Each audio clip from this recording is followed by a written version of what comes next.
Hello and welcome to videos for KROS Tech products. I'm Rohit and I'm going to demonstrate some of our recently developed products.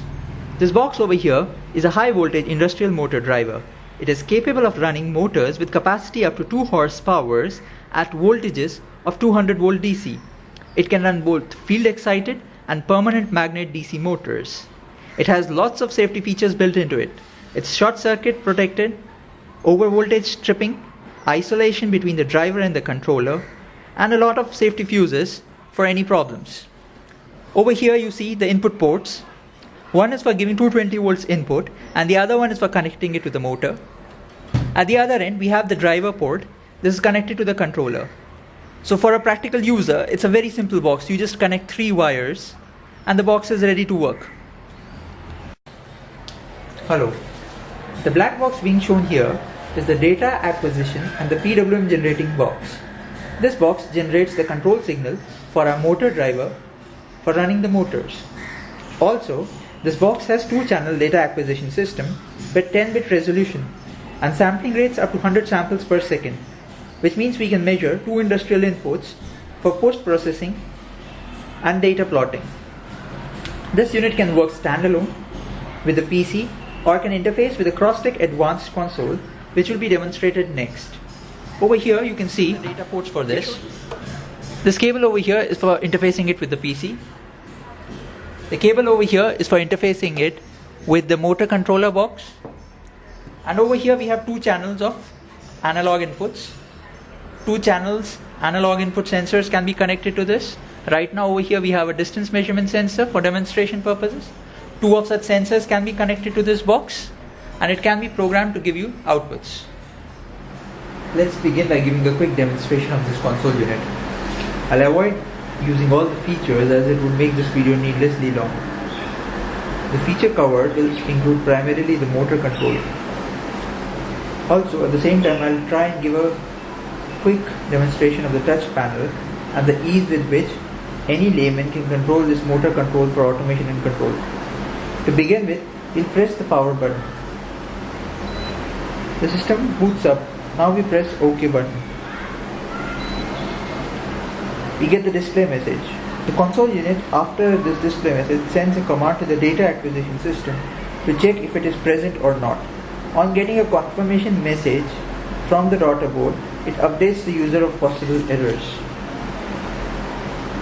This screen shows the data acquisition section. I'll deliberately skip this part of the demo as it is long. By pressing the up key, we move forward.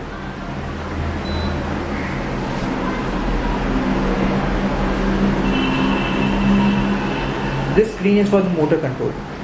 We change the motor speed by using the up and the down arrow keys. Let us begin by pressing the OK key.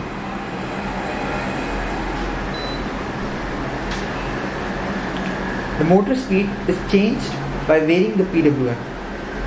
PWM duty cycle can be changed from 0% to 100% in steps of 5%. This step size is arbitrarily set at 5% but can be programmed.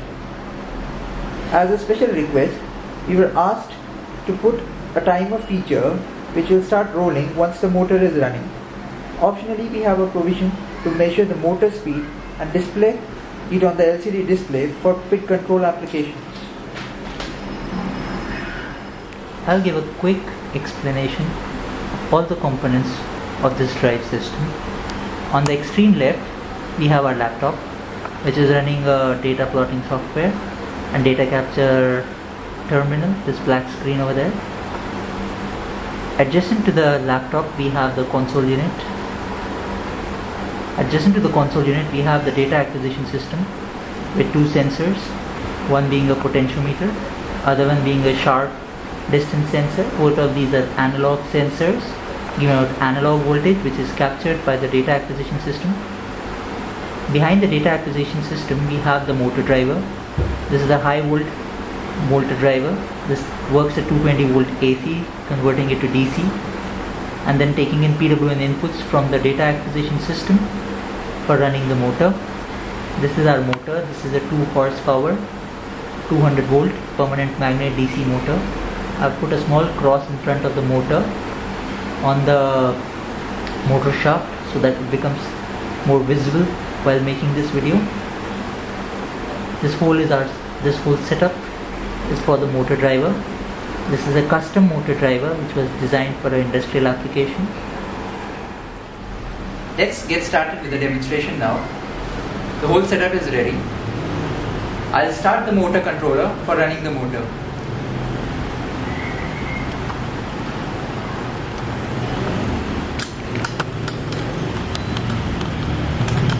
I can increase the motor speed using the up key and take it down using the down key. Right now the motor speed is 0%, and if you look into the motor is not moving.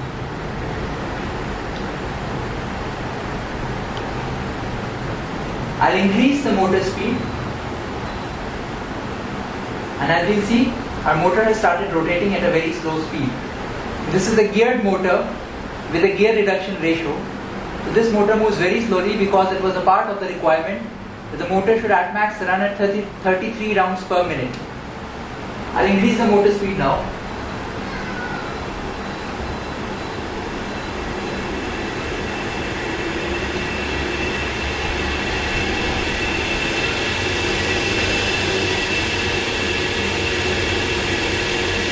If you look at the PC terminal,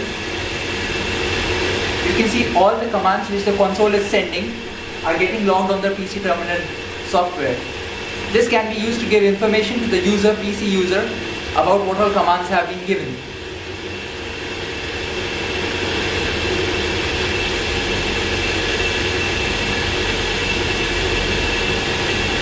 I'll show you another feature, which is the emergency stop button. This button over here is the emergency stop button. Pressing this button will immediately bring a motor to a halt.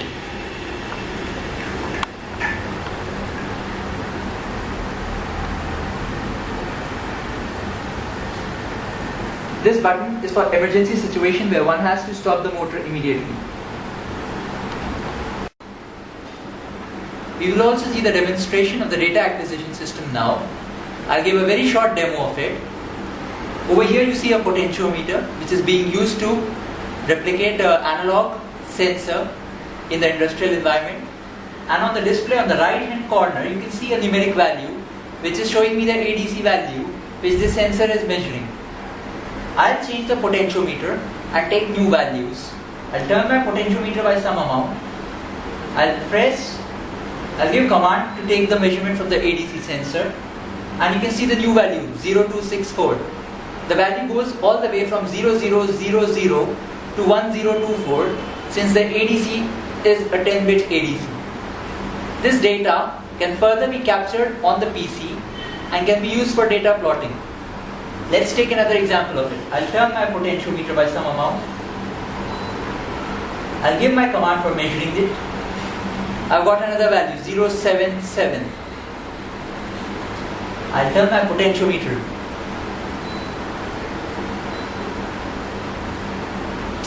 0486. So by turning my potentiometer, which is kind of simulation of an analog sensor in the industrial environment, you are able to capture analog data, save it, and then send it further to PC for processing.